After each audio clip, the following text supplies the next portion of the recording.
ఇసుక అక్రమ దందాపైన రాష్ట్ర ప్రభుత్వం ఉక్కుపాదం మోపుతోంది. అక్రమ రవాణా ద్వారా ఓవైపు సర్కారు ఆదాయానికి గండి కొడుతూ మరోవైపు ఎక్కువ రేట్లతో వినియోగదారులను దోచుకుంటున్న మాఫియాపై కొరడా జుల్పిస్తోంది.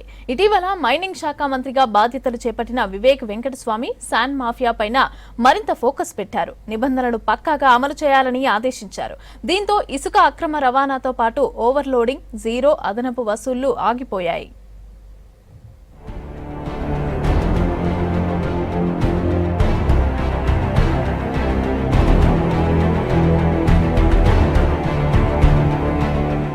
జిల్లాలో అక్రమ ఇసుక దందా బంద్ అయింది.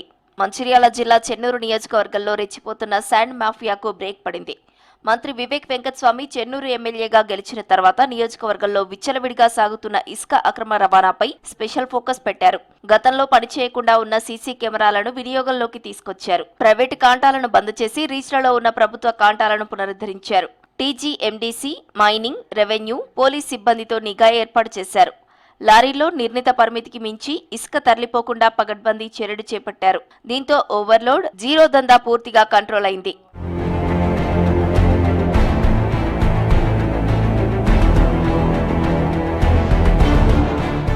చెన్నూరు పరిధిలోని కోటపల్లి మండలం కొల్లూరు గోదావరిలో 40 లక్షల క్యూబిక్ మీటర్ల ఇసుక తవ్వకాలకు గత ప్రభుత్వం పర్మిషన్ ఇచ్చింది. ఇక్కడ మొత్తం 10 రీచ్లు ఉండగా ప్రస్తుతం 1-2 ఇసుక రీచ్లే నడుస్తున్నాయి. మంత్రి వివేక్ ఆదేశాలతో నిబంధనలు పక్కాగా అమలవుతున్నాయి. ఉదయం 6 నుంచి సాయంత్రం 6 గంటల వరకు లోడింగ్ చేస్తున్నారు. లోడింగ్ ఛార్జీలు, ఫైన్ క్వాలిటీ పేరిట అదనపు వసూలు బంద్ అయ్యాయి.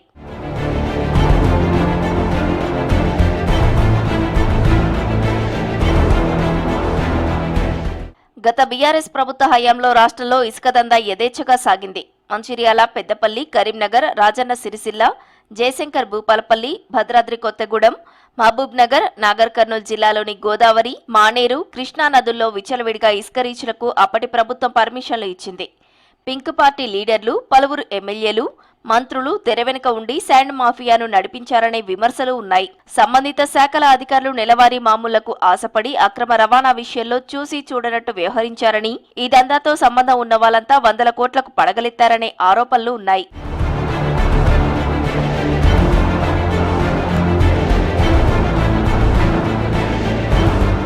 గతంలో ఇసుక రీచుల్లో నిర్ణీత లోడ్ కంటే 3-4 బకెట్లు ఎక్కువ పోసేవారు.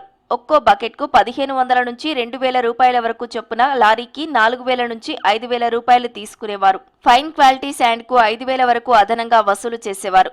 కొన్ని రీచుల్లో జీరో దందా యథేచ్ఛగా సాగింది. ఒకే వే బిల్లుపై 2-3 ట్రిప్పులు వేయడంతో పాటు దొంగవే బిల్లులు సృష్టించి అక్రమ రవాణా చేశారు.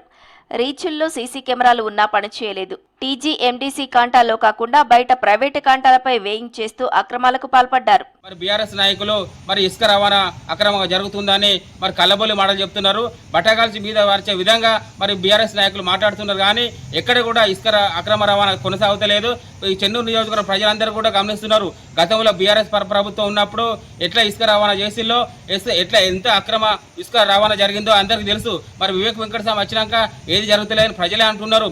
మీరు మీ బీఆర్ఎస్ నాయకులు చెంచాగిరి చేసేవాళ్ళు మాత్రమే కొందరే మాత్రం అంటున్నారు. టీజీఎండీసీ వెబ్సైట్స్ ద్వారా ఆన్లైన్లో శాండ్ బుకింగ్ చేసేవారు. టీజీఎండీసీ దగ్గర రిజిస్టర్ అయిన లారీలకు మాత్రమే ఛాన్స్ ఉండేది. ఆ సైట్ ఎప్పుడు ఓపెన్ అవుతుందో, ఎప్పుడు క్లోజ్ అవుతుందో కొంతమందికే తెలిసేది. వారు మాత్రమే పెద్ద సంఖ్యలో లారీలు బుక్ చేసుకునేలా వెసులుబాటు ఉండేది. మిగతా వారికి బుకింగ్ కాకపోవడంతో 4-5 రోజులు ఎదురు చూడాల్సి వచ్చేది. దీంతో ప్రభుత్వం ఇటీవలే మీ సేవ ద్వారా శాండ్ బుకింగ్ సిస్టమ్ తీసుకొచ్చింది. ఈ కొత్త సిస్టంలో బ్రోకర్ల ప్రమేయం లేకుండా ఎవరైనా ఎక్కడి నుండి అయినా బుకింగ్ చేసుకునే అవకాశం లభించింది. తెలంగాణ రాష్ట్రంలో మన రేవంత్ రెడ్డి గారు ముఖ్యమంత్రి అయిన తర్వాత తెలంగాణ రాష్ట్రం కానీ మన చెన్నూరు నియోజకవర్గం కానీ సస్యశ్యామలంగా నిద్రపోతున్నది. మంచిగా ఎలాంటి ఇబ్బందులు లేకుండా ప్రజలకు ఎవ్వరికైనా ఇబ్బందులు లేకుండా మంచిగా కొనసాగుతూ ఉన్నది.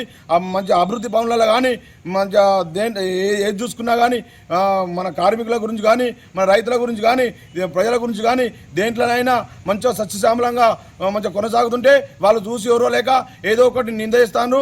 అవన్నీ మీ మాటలు అన్నీ ప్రజలు వినతందుకు లేరు.